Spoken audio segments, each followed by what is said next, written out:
Before I go into any detail, the description of this video has a link that fully explains what's going on.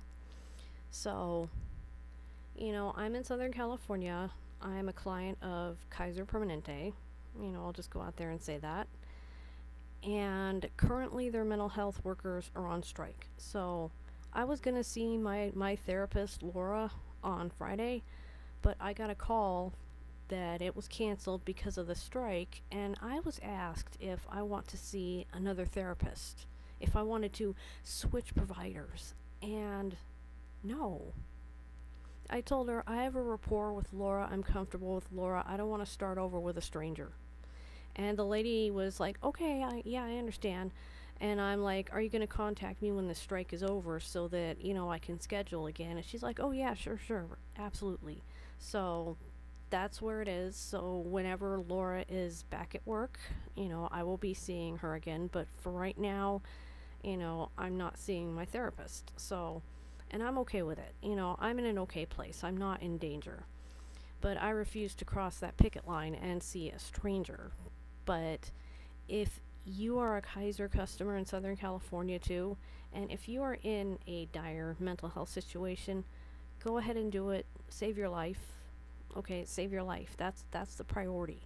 But if you're not in danger or anything like that, don't cross the picket line. Okay, because the mental health workers in Southern California, Kaiser, the care has been substandard. I'm not receiving substandard care. Ugh. Words do not work. But the conditions they're forced to work in causes them to provide substandard care in some situations. And even some clients are graduated because the therapists need such a workload and patient turnover and all this stuff, and it's just, I don't know how to explain it all. Autism brain just is not working today. But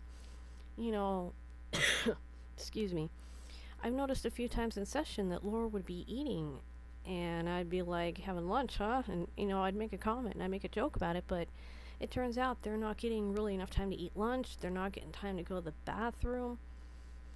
They have to work, and it's just not sustainable. And I support this strike.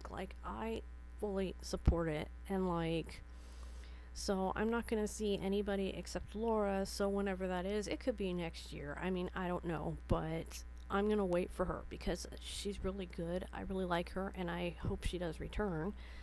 But I would understand if she didn't, because nobody should be worked like they're robots. They are not robots. They're human beings. And what's really crappy, here's the kicker. Kaiser is capable of paying these people decently, because the people that they're pulling in to be substitutes, like scabs, basically, they're pulling them out of schools. They're basically pulling people that barely are ready to even be seeing clients. They're just pulling them out, and they are paying them up the wazoo. Okay, but the people that have been working there basically are getting crap. And that's not fair. That's not fair.